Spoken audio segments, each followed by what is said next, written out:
Boop, boop, boop. Boop, boop, boop. Mm. You already know what time it is. Da-da-da-da-da. Animated horror stories. Da-da-da-da-da. Animated horror stories. Excuse me. I don't know how I'm burping all I've been drinking this water. Oh, now I got the hiccups.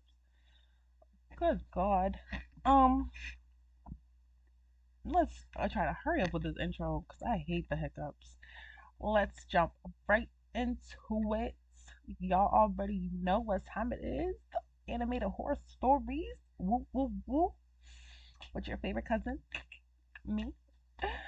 Uh, two true Airbnb horror stories animated. Like what? Airbnb stories crazy because people be having you up in their house, and in reality, they could still be up in there. You really don't know what's gonna be going on until you get up to the house. Like I said, SSG animations are homies, as not as always, for real, because we always be chilling with them.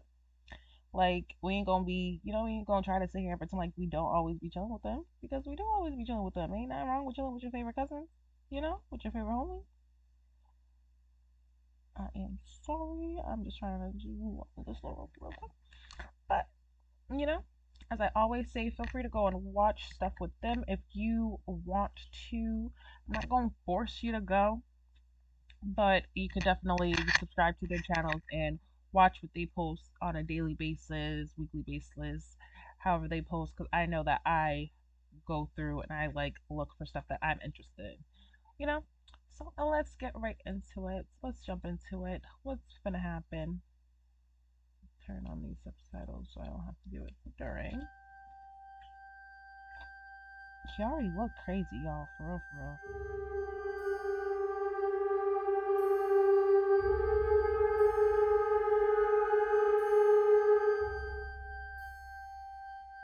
Hi guys, my name is Albert. I used to be a YouTuber who used to travel the world to try Airbnbs and rank them. But nowadays, I'm retired. Mm. Don't confuse me. My channel.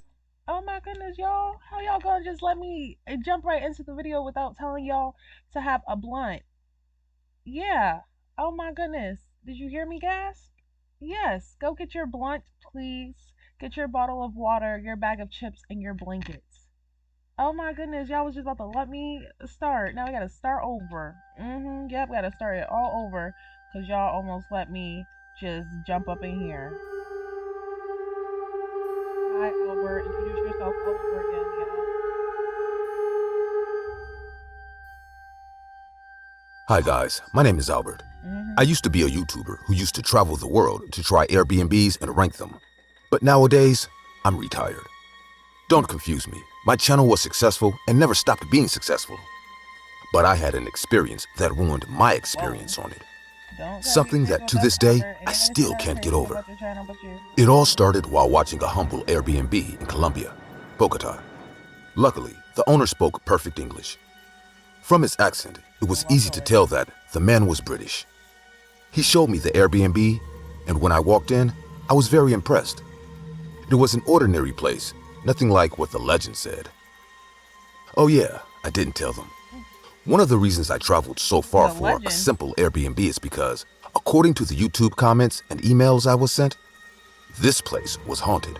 Mm-mm. It was said that no one could spend more than 24 hours in this place. So whatever happens Most of is the your people fault. disappeared or simply escaped and went crazy. The police never found out what was going on. I didn't believe in any of these legends, so without further ado, I went into my room and closed the door. Mm. The longest hours of my life were about to begin. The day passed normally. I did some sightseeing and got to know the beautiful city. When I arrived at the place, it was already dark and still nothing was happening. But everything changed a few hours later. You expected it Late at night, to be happening almost once you dawn, got there? a strange noise woke me up. It was something at the door. I walked toward it to see what was going on, and I smelled a strange odor. What Was you there a smelling? gas leak? No, there was a different smell, like sweet. The same smell that the victims had reported. I must admit that I got a little scared and walked quickly to the door to ventilate the room a little. But when I got to it, I reached out my hand to the handle and was startled to realize something. It was closed and locked. This couldn't be happening. I went back to the bed to get my cell phone and contact the owner of the place. Boy, just But go to when I sleep. reached the bed, a hand came out from under it and grabbed my foot, knocking Oh. me to the floor. Uh-uh. From the floor, I looked under the bed and screamed in terror.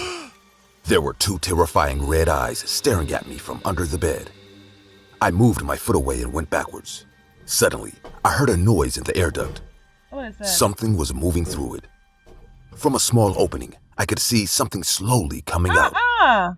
It was a black being with a distorted and deformed face. He was staring at me and trembling with anticipation. I could see in detail how saliva was dripping from his mouth. Oh, I knew this monster. All the survivors gave an identical description of him. Was the legend real? Once the being finished coming out of the duct, it started to walk slowly toward me. I tried to run, but my body was paralyzed. What was happening to me? I hate when that happens. Screaming was not an option either. It was as if my body was not working. The being stepped in front of me and started to put his finger in my mouth. It was going deeper and deeper and applying more and more force. The pain was too much. I felt that it was going to tear me apart inside, that it was going to break my jaw. My heart began to race faster and faster, and what I thought would be my last seconds alive, I saw something that totally disconcerted me. My cell phone was on the floor, and in the reflection of the screen, I could see myself, alone. Gagging. In the reflection of the screen, there was no demon, no finger, nothing. Boy. I turned my head and looked straight ahead. Period. You I was snap alone. your ass out of it. Slowly, my body started to work, and I stood up. I noticed that the monster was still staring at me from the door of the Airbnb. You would have died if you I never quickly grabbed my cell realized phone that. and with the camera on, pointed it at him. Again, there was nothing. My senses began to sharpen, and I discovered something I hadn't noticed. There was a strange noise behind me. When I turned around, I noticed a small tube coming out of the wall, and gas was coming from it. Was that the strange smell I felt before coming from there? Yes, With it all is. my strength, I rammed the door until it broke. But without needing to do so, it opened by itself, and behind it, the owner was waiting for me with a shotgun. Oh. His face was terrifying. His eyes were huge and red, and his smile was from ear to ear. He didn't look like the same friendly person who had greeted me before. Of course This not. was his true personality. I'm sorry, Mr. Albert, but as the legend says, you can only leave here mad or dead. He readied the shotgun. I see you have chosen death. I see there are no monsters here. You trick people with hallucinogens, and those who discover you, you kill them. You'd be surprised how a good urban legend can be for business. Since the day I was told about this ridiculous legend, I had to buy this place. And I see it's paying off. You're crazy. Oh, of course. But this crazy man will become a millionaire here. Okay, Albert. Enough talking. Time to die. Knowing that this was my only chance of survival, I threw myself wildly toward the man and managed to grab his gun before he fired. We began to struggle for it, but before he could shoot me, I managed to push him into the room. I grabbed his gun that was on the floor, pointed it at him, and forced him to stay locked up until the police came. Oh. And that's how my life was saved. But the owner of the place was not so lucky. When the police arrived, he opened the door, and when we entered, we found the man's body. His body had been destroyed from the inside as if someone or something had attacked him. It seems that the legend wasn't so false after all. After that, I could never go to another Airbnb. I'm terrified of legends and decided to get a quiet job. I'm never going to laugh at an urban legend again because I can fall victim to it. So for my cousins that are smart, you really can't fall victim to it if you don't go. Right? We know that.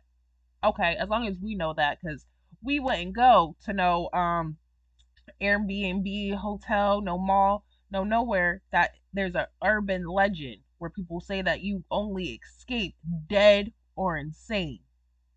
And you don't even, people say you're gonna leave here dead or, dead or insane. If I'm dead, I'm not leaving, right? If I'm dead, I'm just there and I'm dead, right? It's, so only how I'm leaving here is insane, and that's crazy to me. Yeah, so he did that to himself, y'all. We know, we know not to go. He did that to him. Look at this demon. That guy killed himself because he ain't want to go to jail. That's why he closed the door. I wouldn't have let him close the door. I would have like, leave the door open because I want you to go to jail for your crime. I hate when people kill themselves to get off.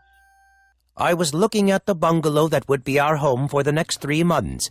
My wife Marcy found this property on Airbnb and took a real liking to it. Even with the recent renovations, the bungalow had this old-world charm to it. It was probably built many years ago and far removed from the buzz of city life. This beautiful home was on a secure strip of vacant land adjacent to a small lake. The closest neighbors were at least a mile away. If not for the constant chirping of birds, the eerie quietness of the place would have gone unchallenged. And yet, the thick canopy of trees and the scent of earthy soil immediately appealed to my senses. Perhaps this would be the perfect antidote to my writer's block. The local ambience could actually help me in my work as a horror story writer. The house had a large backyard and was packed with different kinds of trees. My 7-year-old daughter Stella shrieked excitedly when she saw an old swing and started running toward it. Stella is the light of my life. Marcy and I had been childless even after 10 years of matrimony, and that was beginning to put a stress on our marriage.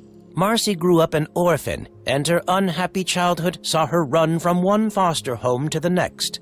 She always felt she had so much love to give and wanted to have a large family. So when Stella arrived, my little girl not only saved my marriage, but also helped us develop a deep bond as a family. As I saw her going back and forth on the swing, my eyes kept returning to an old well in the far end corner of the property. I began to walk towards it. When I got there, I placed my hand on the wall of the well and slowly leaned forward to take a peek. It was dark, deep, and emanating some kind of odor. A weird sensation began to run through me, and I could feel the hair on the back of my neck stand up. I could feel some inexplicable force working its way toward me. I felt drawn inwards as I stared into a dark abyss. Suddenly I heard a thud sound and snapped back to my senses. I turned back to see what the commotion was. My daughter had fallen from the swing and began to cry. Her cries pierced through the air, which made the birds scatter.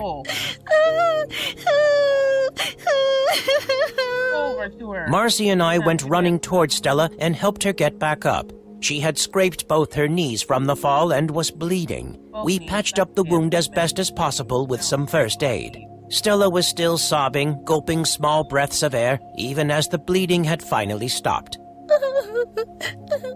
Then Marcy quickly put her moon-shaped locket around her daughter's neck. It seemed to do the trick. The crying stopped, and she began to fidget with it.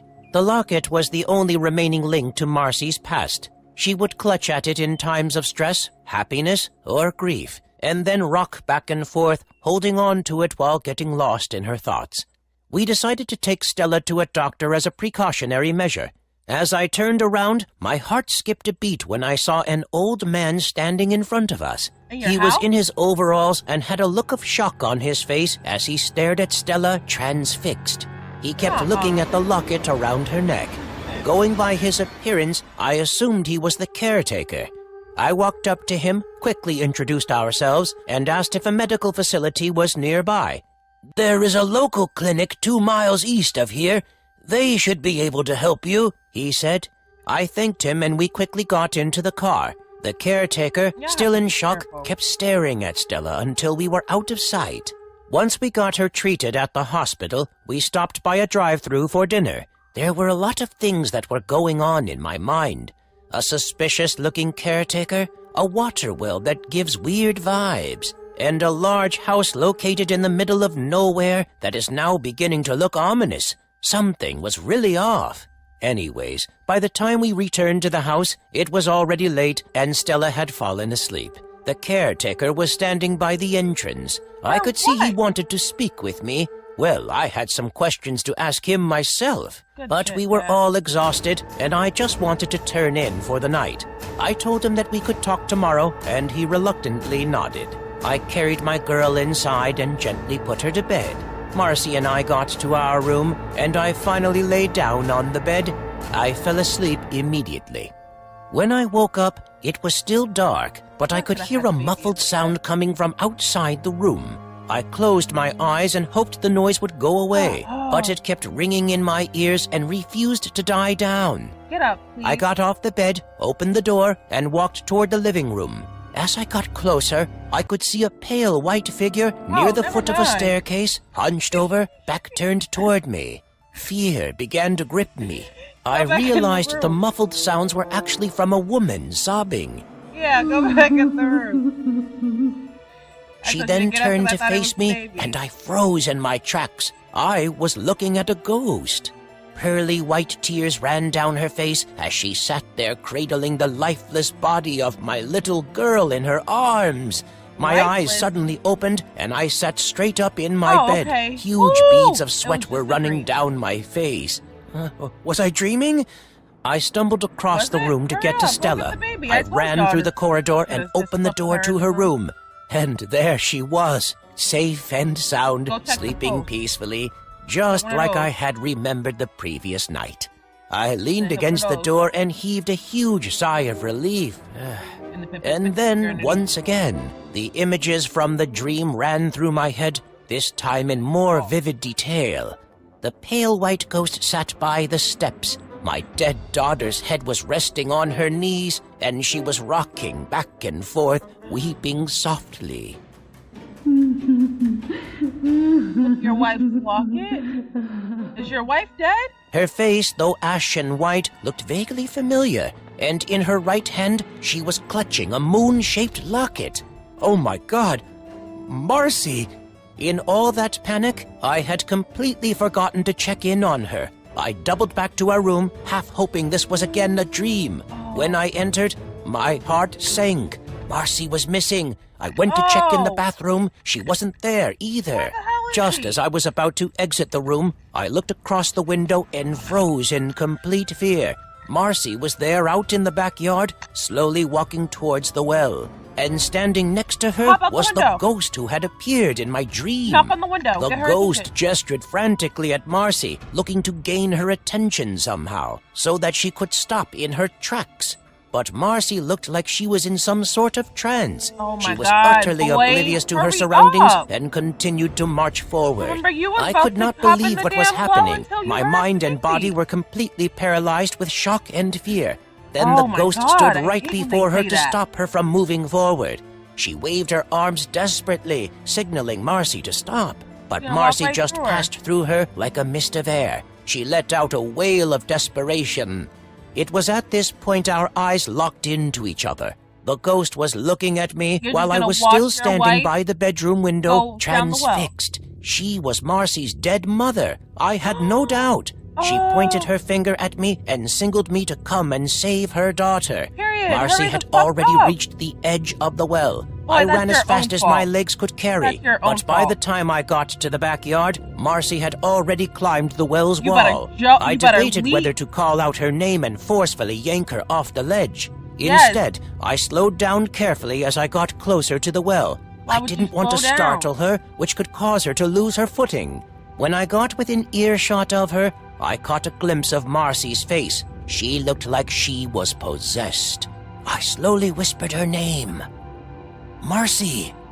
She Why are could you not hear me whispering? or feel my presence, even though I was me just off. a few feet away. If you want your Her wife gaze dead, was just say fixated that. downwards at the Her depths dead of mom is whatever trying to lay help beneath her, that and you evil over well. here just I hadn't yet whispering? had time to process my own experiences on what happened to me the previous day. I could only imagine the hypnotic effect it would weave on Marcy. She definitely had some familial connection to this place. Where's And then, her to my locket? horror, I saw her step forward when she moved her leg. I Boy. lunged at her, wrapped my There you arms around go. her waist, and Pissing me quickly the fuck dragged her off. off that ledge with all my might. We landed on the grassy floor with a loud thud. I had managed to intervene in just the nick of time. I Good. hugged my wife tightly out of gratitude. Alex, where are we? Boy, My wife had come girl, back to her senses. out in front of the What are we damn doing well. here in the middle of the night? She You better asked. tell her I everything. suddenly Boy, girl, you remembered almost about jumped the in front of ghost damn and turned well. around for her. She was standing 5 feet away, looking at the two of us. I could sense the look of relief on her face as well. Ooh. Are you related to Marcy? I asked her. She nodded her head. Who are you talking to? What is going on? Asked Marcy, bewildered and in a state of shock. I pointed to her mother. What? I can only see a well. Can't see anything else. I realized I was the only one who could see the ghost. The ghost seemed to sense this too and looked crestfallen. I took Marcy back to our room and waited until she fell asleep. I had a tough time convincing her that all this was due to fatigue and sleeplessness. When I got out of the room, I saw the ghost standing by the door. Are you her mother? I asked directly. She nodded back, teary-eyed. It must have been killing her that her own daughter was unable to see her. No pun intended. She then gestured for me to follow her. She glided through the corridor to reach a bookshelf in the No living pun room. intended. She Always pointed pun towards a intended. large brown-colored book. I found an old newspaper clipping in between one of the pages. When I read through its contents, I felt sick to my stomach. The clipping had a photo of the Givens family. I immediately recognized Marcy, who was around 4 years old in the picture. She was sitting on her mom's lap, wearing the moon-shaped locket. Behind them was a burly-looking man with a thick mustache. Marcy's mother's name was Emily, and she was married to Robert Givens. Robert was a wealthy banker, but also an alcoholic. He used to regularly beat his wife. Emily, trapped in an abusive, loveless marriage, found solace in another man, and Marcy was born out of that affair. Emily kept this secret hidden, but Robert found out when Marcy turned 6. Just to spite Emily, he decided to throw Marcy into the well. The ensuing altercation resulted in the deaths of both Robert and Emily. The police the next day found both bodies in the well while Marcy was lying unconscious on the floor nearby. Marcy was later admitted to an orphanage where she slowly lost all memory of her family. Her only remaining link to her past was the locket. I looked up at the ghost of Emily, myself feeling a choke full of emotion. She smiled back at me. A thought then struck me. I asked, "Who is Marcy's real father?" She pointed to a small building across the window. It was the caretaker's quarters. I later learned that the caretaker He first wasn't worked as a looking at teacher in a her. nearby school during the time of the affair. When he learned of their deaths, He wasn't looking at the little girl. He was looking at Marcy. he looked everywhere for Marcy, hoping to be a part of her life. But the trail had gone cold. I guess that is why he eventually worked as a caretaker in the same bungalow. Oh, or he was looking at he was looking at the little girl because she had the lockets. Boy, you found your daughter. This story is so cute, y'all. Oh my God, stop it. He looked everywhere for Marcy, hoping to be a terrible. part of her It's life. terrible, But the but trail had good. gone That's cold. a twist. I guess that is why he eventually worked as a caretaker in the same bungalow as some form of atonement. The question in front of me is, what do I do with all this new information about Marcy's old life? Marcy has finally found happiness after a long time. She lovingly embraced motherhood, and our little family could not be happier. What do you mean? So how do I introduce her dead mother to her, who is now living as a ghost, whom Marcy can't see, but I can? Don't do Or that. how do I Her explain dad. to her about her father, who is why she grew up an orphan in the first place because he tried to kill her? And when is it No. okay for me to No. reveal the caretaker, whom she only met yesterday, is the person who is actually her real dad? Will Yes. all this help her heal, or will it unearth hidden traumas tucked away in the deepest, most remote parts of her brain? So the question that is still going through my mind is, what do I do? What would y'all do? I know what I would do. I would obviously not be like your dead mom is communicating with me. I would probably Well, shit. Knowing me, I probably would, but that's me. But just be. I'm very strong on dreams, so you could have been like, I had a dream that your mom was holding the baby, and then you know, woke up, your ass was tweaking by the well, got you from the well, and then went through the brown book, found out what really happened to your family. If you're interested in that, I can give you the paper that said everything, because all it really,